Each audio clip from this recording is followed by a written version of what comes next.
ဒီနေ့တော့ကုသိုလ်လဲရဝမ်းလဲဝါတဲ့ဟာလေးတစ်ခုကိုကျွန်မထပ်ပြီး sharing လုပ်ပေးပါမယ်ကျွန်မအတွက်ကတော့အိမ်မှာလုပ်တာဖြစ်တဲ့အတွက်စားရပါတယ်ဒါပေမဲ့ကျွန်မကမလုပ်တတ်တဲ့လူတွေကိုတင်ပေးတာဖြစ်တဲ့အတွက်မလုပ်တတ်တဲ့လူတွေကလိုက်လုပ်ပြီးတော့အဆင်ပြေသွားတယ်ဆိုတော့ကျွန်မလည်းကုသိုလ်ရတယ်ပေါ့နော်ဒီနေ့မုံလာဦးကင်ချီလေးလုပ်စားပါမယ်မုံလာဦးလေးတွေကဒီချိန်အရန်ပေါ်နေပါပြီတစည်းမှာ800 1000 1200လောက်ပဲပေးတာဖြစ်တဲ့အတွက်ရှင်တို့တွေဒီနေ့မုံလာဦးကင်ချီလေးလုပ်ပုံလုပ်နည်းပြောပြမယ်မြန်မာမုံလာဦးအနေလေးတွေက1000ဘိုးပါဒါကဥအဖြူအကြီးက900အသေးလေးကတစည်းကို1000ပဲပေးရပါတယ်အကြီးလေးကိုလည်းအခွန်ခွာမယ်အသေးလေးတွေကိုလည်းအခွန်ခွာပါမယ်မုံလာဦးအသေးလေးတွေဆိုရင်ကျွန်မကမုံလာရွက်လေးတွေပါသုံးပါပါကိုရီးယားကားလေးကလို့ကျွတ်လေးနဲ့ကြိုက်စားလို့ကောင်းအောင်လို့ကျွန်မအသေးလေးတွေပဲရွေးဝယ်လာတာပါအကြီးလေးကိုတော့ကျွန်မကလေးစိတ်ခွဲပြီးတော့ကိုစားခြင်းနဲ့အတုံးလေးတွေသုံးလို့ရတယ်တချို့ကြတော့လေအမြင့်လေးတွေလုတ်တယ်ပေါ့နော်ကျွန်မကတော့ဒီလိုအတုံးလေးတွေပဲသုံးလိုက်ပါတယ်ဘိုးမလုံးအုံပွင့်ပြီးအနာရှိရင်ဆက်ကြတဲ့စားလေးလေးကျွန်မထည့်ပါမယ်ကိုကပြောလိုက်ချင်တာတခုထိသွားကြတာအုပ်လိုက်ကြီးဆိုတဲ့ပုံစံမျိုးပေါ့နော်ကဲစားလေးတွေလည်းနာလေးခတ်ပြီးွားပြီဆိုရင်တော့ကျွန်မတို့ကမုံလာဥလေးတွေကိုစုပ်ပြီးတော့နေပါမယ်အရွက်ကလေးတွေကိုလည်းမုံလာရွက်ကလေးတွေကိုလည်းစားထဲမှရမယ်ပေါ့နော်စားဆိုတော့ဆက်တက်တဲ့အမျိုးဆိုတော့အကုန်လုံးထည့်ပါမယ်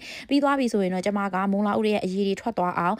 ကျွန်မကျန်တဲ့တစားပလာတွေကိုပြင်ဆင်နေတဲ့အချိန်ခဏနှက်ထားမယ်ပေါ့နော်အနည်းဆုံးနာရီဝက်တနာရီလောက်တော့ဖြစ်သွားပါတယ်ကြက်သွန်ဖြူကြက်သွန်နေချင်းဒီကင်ချီဆက်နီးကတော့ကျွန်မနီကျွန်မဟန်နာဆက်တာဖြစ်တဲ့အတွက်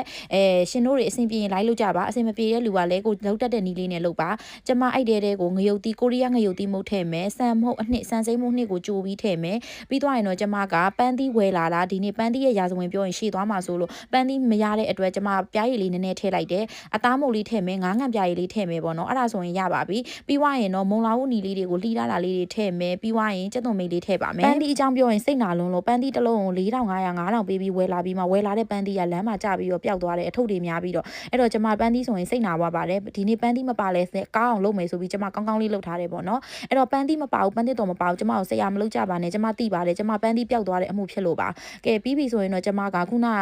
စိန်နာတယ်စားရည်စိန်နာတယ်ဒီပေါ့နော်ဒီမုံလာအုပ်လေးတွေကိုရေနဲ့4ဓာတ်လောက်ပြောင်းစီးလိုက်ပါတယ်စီးပြီးရင်တော့ကျွန်မနေပါတယ်လက်အိတ်မစွပ်ဘူးလားမမေးနဲ့လက်အိတ်စွပ်ပြီးလောက်ရတာလုံးဝအားမရဘူးလက်ကိုအခေါက်50လောက်စီးတာပဲကြီးရေပါတွန့်တယ်နော်အဲ့တော့ရှင်တို့တွေကျွန်မကိုလေတခုခုဆိုလို့ရှိရင်ကိုယ်တိုင်ဟင်းမချက်ဘူးပဲနဲ့ဝင်မပြောပါနဲ့လို့လက်အိတ်ကတချို့နေရာတွေမှာစွတ်တယ်တချို့နေရာတွေမှာတော့မစွတ်တော့ဘူးနော်ကျွန်မတယောက်တည်းကျွန်မရဲ့ညီမရဲ့2ယောက်တည်းစားမှာဆိုတော့ပို့ပြီးတော့မစွတ်ဖဲနဲ့လှုပ်လိုက်ပါတယ်ကဲအဲ့ဒါလေးတွေကိုကျွန်မကနေဝအောင်